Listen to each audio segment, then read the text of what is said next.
देवानां च ऋषीणां च गुरुं कांचन सन्निभं बुद्धिभूतम त्रिलोकेशम तम नमामि बृहस्पतिम।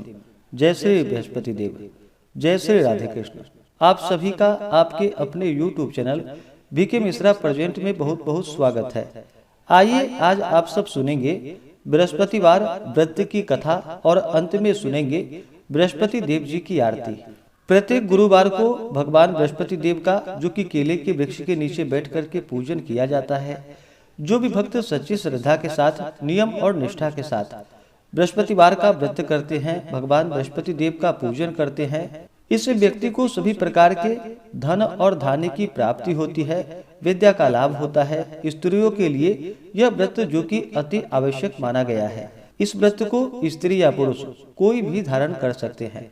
गुरुवार के दिन भगवान बृहस्पति देव को विशेष करके गुड़ तथा तिल मिश्रित जल जो कि केले के वृक्ष में डालनी चाहिए। बृहस्पति देव को विशेष प्रकार से पीले पुष्प चढ़ाए, पीला चंदन अर्पित करे, धूप दीप दिखाए, गुड़ और चने के दाल का भोग लगाए, मुनक्का आदि का भोग लगाए और फिर बृहस्पतिवार व्रत का कथा श्रवण करनी चाहिए। इससे भगवान बृहस्पति देव अपने भक्तों पर अति प्रसन्न होते हैं, अपने भक्तों के सभी प्रकार के दुखों को दूर करते हैं तथा सभी प्रकार के सांसारिक सुखों की प्राप्ति होती है। तो आइए सुनते हैं बृहस्पतिवार व्रत की कथा। तो बोलिए प्रेम से बृहस्पति भगवान की जय, भगवान विष्णु की जय, माता लक्ष्मी की जय, सर्वदेवी देवता की जय। प्राचीन समय की बात है। भारत में एक राजा राज्य करता था। वह राजा बड़ा ही प्रतापी तथा दानी था। वह नित्य प्रति मंदिर में भगवत दर्शन करने जाता था। वह ब्राह्मण और गुरु की सेवा किया करता था। उसके द्वार से कोई भी याचक निराश होकर नहीं लौटता था। वह प्रत्येक गुरुवार को व्रत रखता एवं पूजन करता था। हर दिन गरीबों की सहायता करता था। परंतु यह सब बातें उसकी रानी को बिल्कुल भी अच्छी नहीं लगती थी।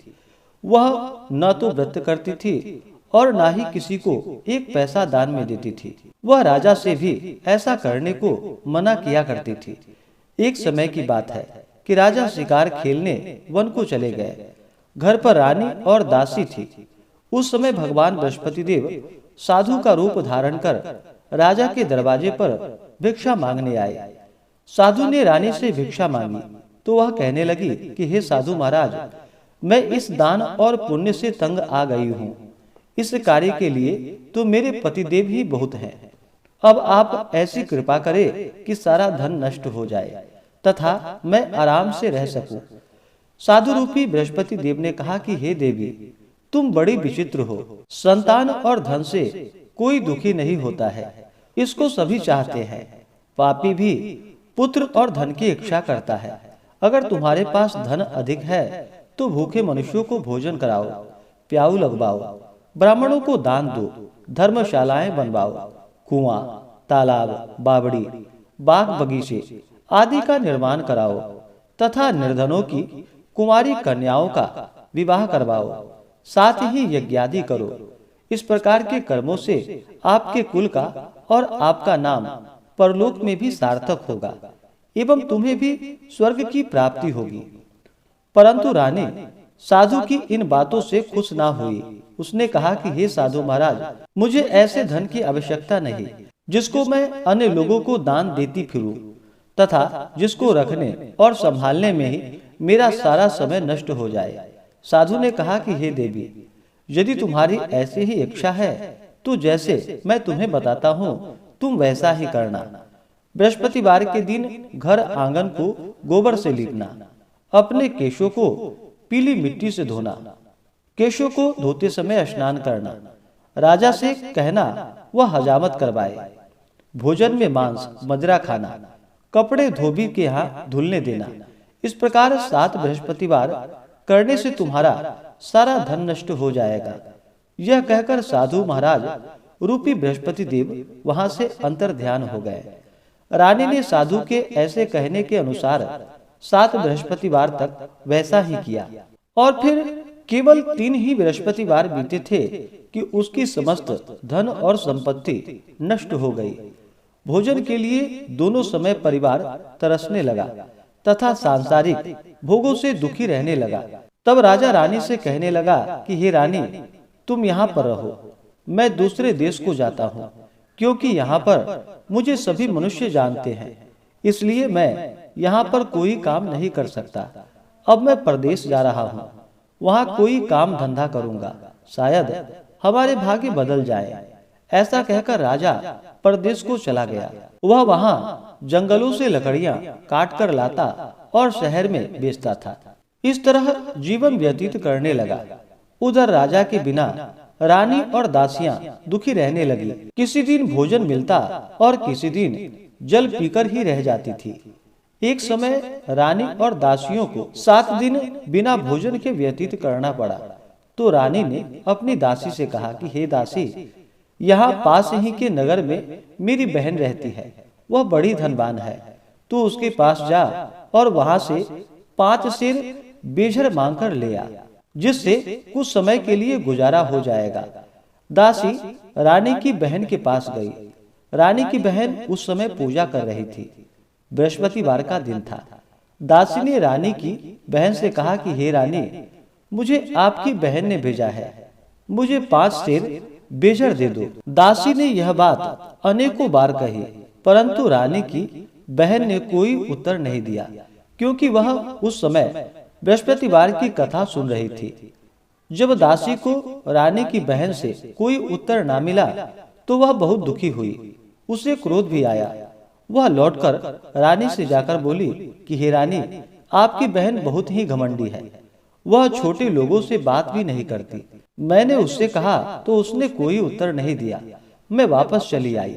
रानी बोली कि हे दासी, इसमें उसका कोई दोष नहीं है। जब बुरे दिन आते हैं तब कोई सहारा नहीं देता। अच्छे बुरे का पता विपत्ति में ही लगता है। जो ईश्वर की इच्छा होगी वही होगा। यह सब हमारे भाग्य का दोष है। उधर रानी की बहन ने सोचा कि मेरी बहन की दासी आई थी, परंतु मैं उससे नहीं बोली, इससे वह बहुत दुखी हुई होगी। अतः कथा सुनकर और विष्णु भगवान का पूजन समाप्त कर वह अपनी बहन के घर आई और कहने लगी कि हे बहन, मैं बृहस्पतिवार का व्रत कर रही थी, तुम्हारी दासी हमारे घर गई थी, परंतु जब तक कथा होती है तब तक हम लोग ना ही उठते हैं और ना ही बोलते हैं, इसलिए मैं नहीं बोली। कहो दासी क्यों गई थी? रानी बोली कि बहन, हमारे घर अनाज नहीं था, वैसे तुमसे कोई बात छिपी नहीं है, इस कारण मैंने दासी को तुम्हारे पास 5 सेर बेझर लेने के लिए भेजा था। रानी की बहन बोली कि बहन देखो, बृहस्पति भगवान सबकी मनोकामनाएं पूर्ण करते हैं। देखो, शायद तुम्हारे घर में ही अनाज रखा हो। यह सुनकर दासी घर के अंदर गई तो वहां उसे एक घड़ा जो कि बेझर से भरा हुआ मिला। उसे बड़ी हैरानी हुई, क्योंकि उसने एक एक बर्तन देख लिए थे। उसने बाहर आकर रानी को बतलाया। दासी अपनी रानी से कहने लगी कि हे रानी, देखो, वैसे हमको जब अन्न नहीं मिलता तो हम रोज ही व्रत करते हैं। अगर इसने इस व्रत की विधि और कथा पूछ ली जाए तो उसे हम भी कर लिया करेंगे। दासी के कहने पर रानी ने अपनी बहन से बृहस्पतिवार व्रत के बारे में पूछा। उसकी बहन ने बतलाया, हे बहन, बृहस्पतिवार को सूर्योदय से पहले उठकर स्नान करके बृहस्पतिवार का व्रत करना चाहिए, लेकिन उस दिन सिर नहीं धोनी चाहिए। बृहस्पतिवार के व्रत में चने की दाल और मुनक्कों से विष्णु भगवान की केले के वृक्ष की जड़ के नीचे बैठ करके पूजा करनी चाहिए तथा दीपक जलावे। उस दिन एक ही समय भोजन करे। भोजन पीले खाद्य पदार्थों का करे तथा कथा सुने। इस प्रकार करने से गुरु भगवान प्रसन्न होते हैं, अन्न, पुत्र, धन देते हैं। इस तरह व्रत और पूजन की विधि बतलाकर रानी की बहन अपने घर को चली गई। रानी और दासी दोनों ने निश्चय किया कि वे बृहस्पति देव भगवान का पूजन जरूर करेंगी। 7 दिन बाद जब बृहस्पतिवार आया तो उन्होंने व्रत रखा। घुड़साल में जाकर चना और गुड़ बीन लाई तथा उसकी दाल से केले की जड़ में विष्णु भगवान का पूजन किया। अब भोजन कहाँ से आए? दोनों बड़ी दुखी हुई। परंतु उन्होंने व्रत किया। इस कारण बृहस्पति देव प्रसन्न हो गए। वे एक साधारण व्यक्ति के रूप में 2 थालों में सुंदर पीला भोजन लेकर आए और दासी को देकर बोले कि हे दासी, यह भोजन तुम्हारे और रानी के लिए है, तुम दोनों करना। दासी भोजन पाकर बड़ी प्रसन्न हुई और रानी से जाकर बोली कि रानी जी, भोजन कर लो। रानी को भोजन आने के बारे में कुछ पता नहीं था, इसलिए वह दासी से बोली कि जा, तू ही भोजन कर, तू हमारी व्यर्थ ही हंसी उड़ाती है। दासी बोली, एक व्यक्ति अभी भोजन देकर गया है। रानी कहने लगी, वह भोजन तेरे लिए ही दे गया होगा, तू ही भोजन कर ले। दासी ने कहा कि वह व्यक्ति हम दोनों के लिए 2 थालों में भोजन देकर गया है, इसलिए मैं और आप दोनों ही साथ साथ भोजन करेंगे। फिर दोनों ने गुरु भगवान को नमस्कार कर भोजन प्रारंभ किया। उसके बाद वे प्रत्येक बृहस्पतिवार को गुरु भगवान का व्रत और पूजन करने लगी। बृहस्पति भगवान की कृपा से उसके पास धन हो गया, परंतु रानी फिर पहले की तरह ही आलस्य करने लगी। तब दासी बोली कि देखो रानी, तुम पहले भी इस प्रकार आलस्य करती थी। तुम्हें धन के रखने में तुम्हें कष्ट होता था, इस कारण सभी धन नष्ट हो गया। अब जब गुरु भगवान की कृपा से धन मिला है तो फिर तुम्हें आलस्य नहीं करना चाहिए। बड़ी मुसीबतों के बाद हमने यह धन पाया है, इसलिए हमें दान पुण्य करना चाहिए। भूखे मनुष्यों को भोजन कराओ, प्याऊ लगवाओ, ब्राह्मणों को दान दो, कुआं, तालाब, बावड़ी आदि का निर्माण करवाओ, मंदिर पाठशाला बनवाकर दान दो, कुंवारी कन्याओं का विवाह करवाओ, धन को शुभ कार्यों में खर्च करो, जिससे तुम्हारा कुल का यश बढ़े तथा स्वर्ग प्राप्त हो और पितृ प्रसन्न हो। दासी की बात मानकर रानी ने इसी प्रकार के कर्म करने प्रारंभ कर दिए, जिससे उनका काफी यश फैलने लगा। एक दिन रानी और दासी आपस में विचार करने लगी कि न जाने राजा किस दशा में होंगे, उनकी कोई खोज खबर नहीं है। गुरु भगवान से उन्होंने प्रार्थना की और भगवान ने रात्रि में राजा को स्वप्न में कहा कि हे राजा, उठो, तेरी रानी तुझको याद करती है, अब अपने देश को लौट जा। फिर क्या था, राजा प्रातः काल उठकर जंगल से लकड़ियां काटकर लाने के लिए जंगल की ओर चल पड़ा।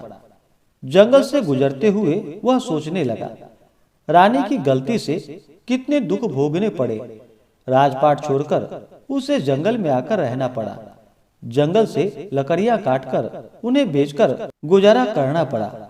उसी समय उस जंगल में बृहस्पति देव एक साधु का रूप धारण कर वहां पर आए और राजा के पास आकर बोले कि हे लकड़हारे, तुम इस सुनसान जंगल में किस चिंता में बैठे हो, मुझे बतलाओ। यह सुनकर राजा के नेत्रों में जल भर आया और साधु की वंदना कर बोला कि हे प्रभु, आप सब कुछ जानने वाले हैं। इतना कहकर राजा ने साधु को अपनी संपूर्ण कहानी सुना दी। महात्मा तो स्वभाव से ही दयालु होते हैं।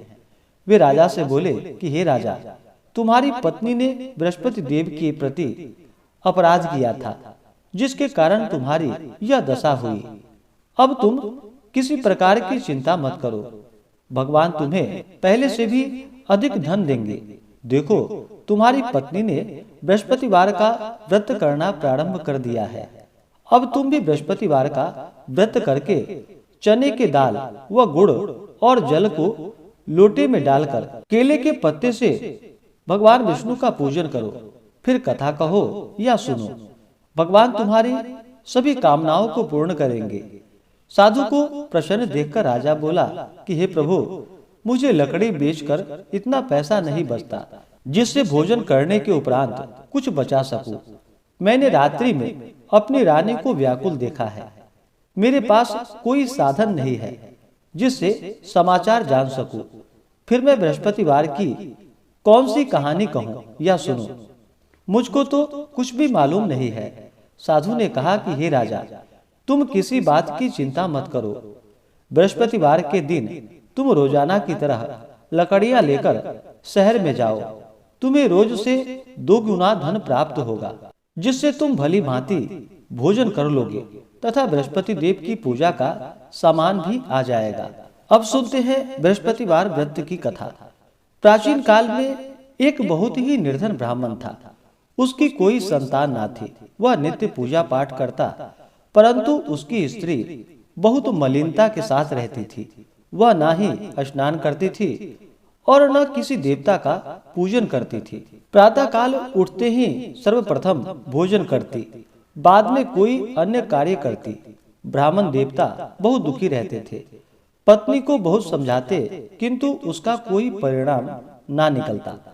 भगवान की अनुकंपा से एक समय उस ब्राह्मण की पत्नी गर्भवती हुई और 10वें महीने में एक सुंदर कन्या को जन्म दिया। निर्धन ब्राह्मण कन्या के जन्म से बहुत दुखी हुआ। धीरे धीरे ब्राह्मण की कन्या बड़ी होने लगी। बचपन से ही उस कन्या की रुचि भगवान विष्णु की पूजा में थी। वह प्रातः उठते ही स्नान आदि करके भगवान विष्णु का पूजन करने मंदिर में जाती थी। बृहस्पतिवार को व्रत करके विधिवत पूजा पाठ करती थी।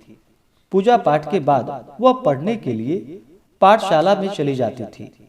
घर से चलते हुए वह मुट्ठी भर जौ साथ लेकर जाती थी और पाठशाला के रास्ते में थोड़े थोड़े जौ गिराती हुई जाती थी।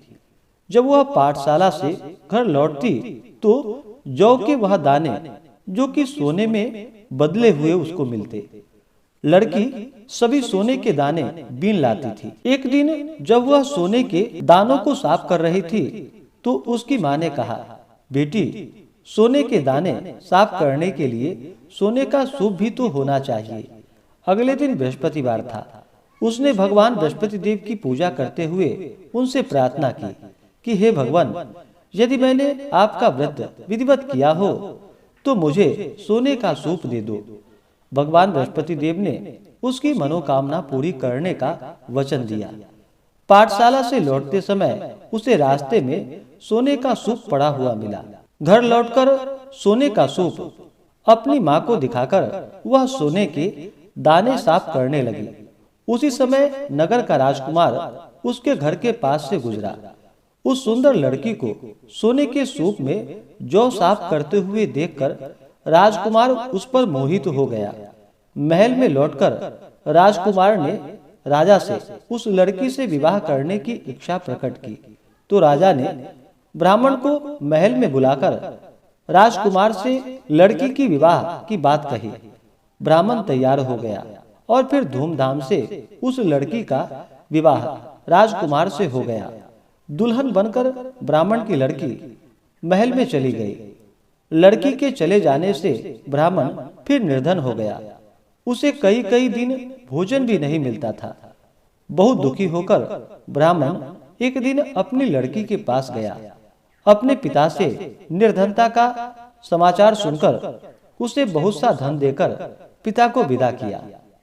उस धन से ब्राह्मण के कुछ दिन तो आराम से गुजर गए, लेकिन जल्दी ही फिर भूखे मरने की हालत हो गई। ब्राह्मण अपनी लड़की से धन लेने के लिए फिर महल में पहुंचा। लड़की ने पिता की बुरी हालात देखकर कहा, पिताजी, आखिर आप कब तक मुझसे धन लेकर जीवन यापन करेंगे? आप कोई एक उपाय क्यों नहीं करते जिससे आपका घर धन संपत्ति से भर जाए? ब्राह्मण ने कहा, मैंने तेरी माँ को बहुत समझा लिया, पर उसकी समझ में कुछ नहीं आता। उसका फुहरपन नष्ट हो तो घर की निर्धनता भी दूर हो जाए। तब कुछ सोचकर लड़की ने पिता से कहा कि पिताजी, आप कुछ दिनों के लिए माँ को मेरे पास छोड़ जाओ। तब कुछ सोच समझकर ब्राह्मण पत्नी को लड़की के पास महल में छोड़ आया।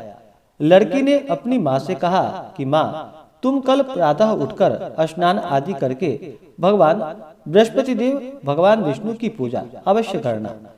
पूजा करने से तुम्हारी निर्धनता अवश्य दूर हो जाएगी। लेकिन उसकी माँ ने उसकी कोई बात ना मानी। तब क्रोधित होकर लड़की ने अपनी माँ को एक कक्ष में बंद कर दिया।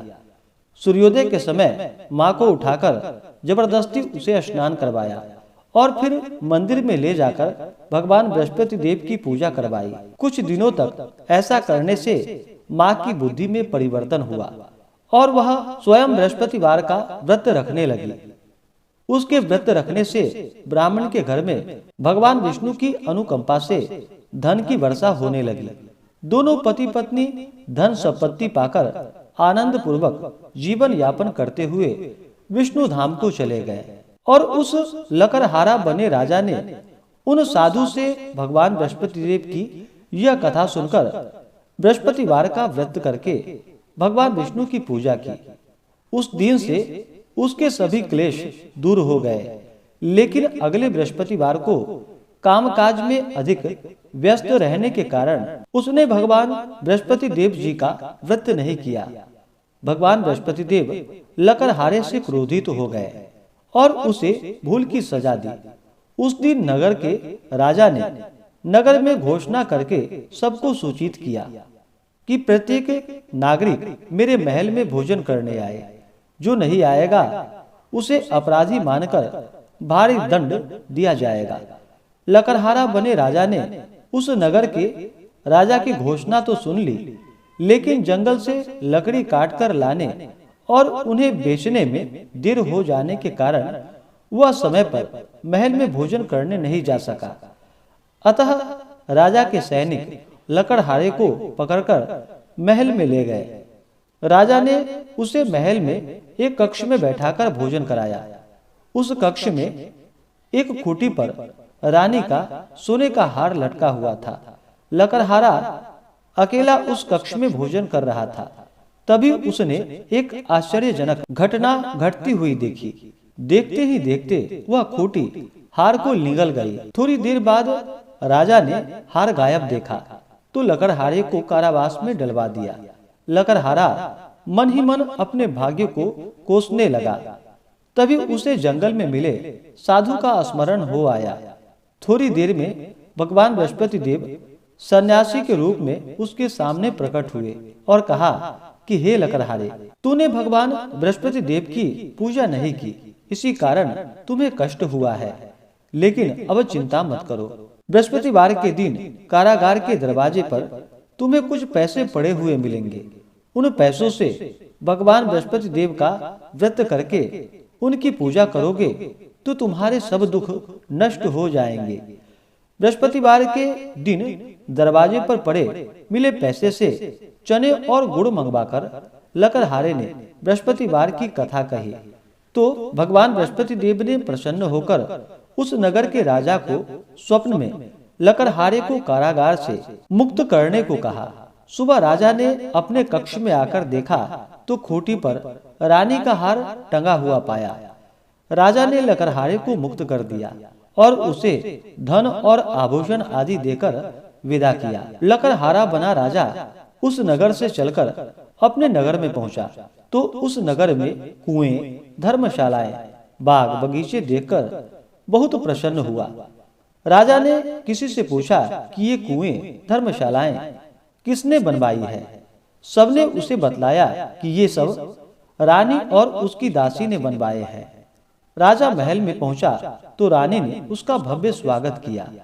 तब राजा ने निश्चय किया कि सप्ताह में एक बार तो सभी बृहस्पतिवार का व्रत तथा पूजन करते हैं, परंतु मैं प्रतिदिन व्रत किया करूंगा तथा दिन में 3 बार कथा कहूंगा। अब राजा हर समय दोशाले में चने की दाल बांधे रहता तथा दिन में 3 बार बृहस्पति देव की कथा कहता। कुछ दिनों के बाद राजा को अपनी बहन की याद आई। एक दिन घोड़े पर सवार होकर राजा अपनी बहन से मिलने चल दिया। अभी राजा नगर के बाहर पहुंचा ही था कि उसने कुछ लोगों को एक शव को ले जाते हुए देखा। राजा को स्मरण हो आया कि आज उसने किसी को बृहस्पतिवार व्रत की कथा नहीं सुनाई है। राजा ने उन लोगों को रोककर कहा कि भाइयों, आप शव को ले जाने से पहले मुझसे बृहस्पतिवार की कथा सुन लो। लोगों ने राजा पर क्रोधित होते हुए कहा कि तुम पागल तो नहीं हो। लेकिन कुछ बड़े बूढ़े लोगों ने कहा, अच्छा भाई, साथ में चलते चलते तुम अपनी कथा भी सुना लो। राजा ने चलते हुए आधी कथा ही सुनाई थी कि शव हिलने लगा। राजा के पूरी कथा सुनाते ही शव उठकर बैठ गया। लोगों ने हैरानी से दांतों तले उंगलियां दबा ली और अगले बृहस्पतिवार से भगवान बृहस्पति देव का व्रत करने व कथा सुनने का निश्चय कर लिया। अब घोड़े पर सवार राजा चलते हुए एक किसान के पास पहुंचा। किसान अपने खेत में हल चला रहा था। राजा ने कहा कि अरे भाई, मुझसे बृहस्पतिवार की कथा सुन लो। किसान झुंझलाकर बोला, अरे भाई, तुम देख नहीं रहे, जितनी देर तक तुम्हारी कथा सुनूंगा उतनी देर में तो पूरे खेत में हल चला लूंगा। राजा निराश होकर चलने लगा। तभी किसान के बैल लड़खड़ाकर जमीन पर जा गिरे। किसान के पेट में भी जोरों का दर्द होने लगा। उस किसान की पत्नी जब खाना लेकर आई तो उसने किसान से इस बारे में पूछा। किसान ने घुड़सवार की पूरी कहानी सुनाई। किसान की पत्नी दौड़ती हुई राजा के पास पहुंचकर हाथ जोड़कर बोली कि भैया, मैं तुम्हारी कथा सुनने को तैयार हूँ। राजा ने उसके साथ खेत पर पहुंचकर बृहस्पतिवार की कथा सुनाई। तभी बैल उठकर खड़े हो गए। किसान के पेट का दर्द भी तुरंत ही ठीक हो गया। राजा अपनी बहन के घर पहुंचा तो उसकी बहुत आवभगत हुई। अगले दिन सुबह उठकर राजा ने देखा घर के सभी लोग भोजन कर रहे हैं। किसी भूखे को बृहस्पतिवार की कथा सुनाए बिना राजा भोजन नहीं करता था। उसने बहन से कहा कि बहन, क्या घर में कोई ऐसा व्यक्ति है जिसने अभी तक भोजन ना किया हो? उसकी बहन बोली, भैया, हमारे घर में तो क्या, आपको पूरे नगर में कोई ऐसा व्यक्ति नहीं मिलेगा जिसने सुबह सुबह भोजन नहीं किया हो।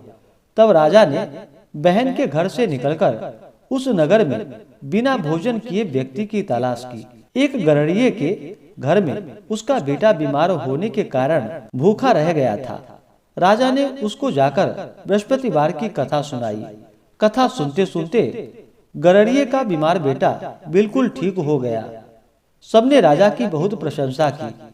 एक दिन राजा ने अपनी बहन से कहा, बहन, अब हम अपने घर जाना चाहते हैं, तुम भी हमारे साथ चलो, कुछ दिन वहां रहकर लौट आना। राजा की बहन ने अपनी सास से पूछा तो सास ने ताने देते हुए कहा, बहू, मायके जाना हो तो अकेली जाना, मेरे पोते को नहीं ले जाना। तुम्हारे भाई के कोई संतान नहीं है, कहीं तुम्हारी भाभी मेरे पोते पर कोई जादू टोना न कर दे। दूसरे कक्ष में बहन की सास की बातें सुनकर राजा दुखी मन से अकेले ही अपने घर को लौट गया। रानी ने राजा से कहा, आप तो अपनी बहन को साथ लाने की बात कहकर गए थे, फिर बहन को साथ क्यों नहीं लाए?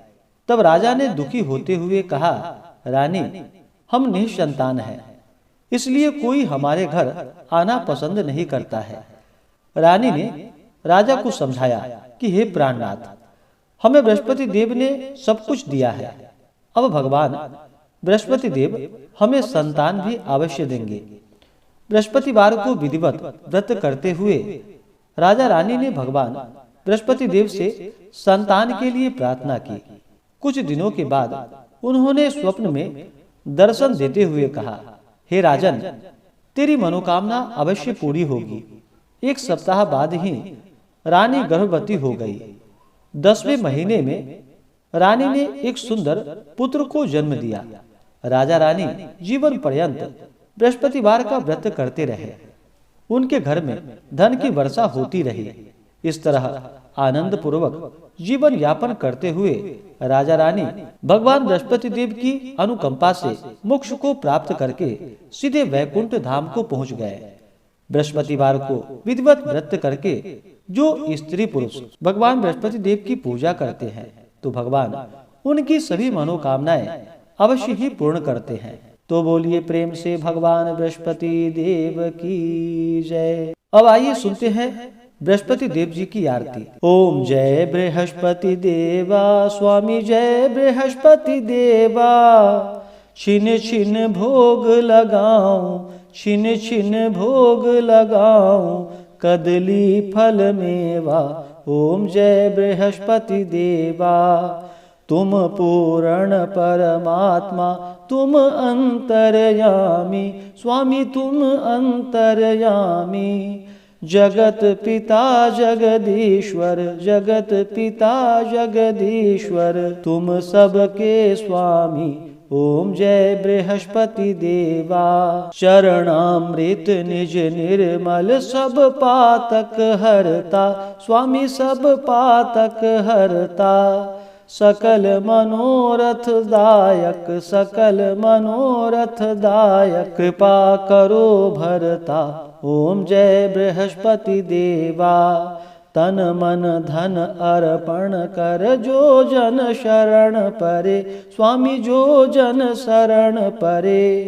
प्रभु प्रकट तब होकर, प्रभु प्रकट तब होकर, आकर द्वार खड़े, ओम जय बृहस्पति देवा। दीन दयाल दयानिधि, भक्तन हितकारी, स्वामी भक्तन हितकारी। पाप दोष सब हरता, पाप दोष सब हरता, भव बंधन हारी, ओम जय बृहस्पति देवा।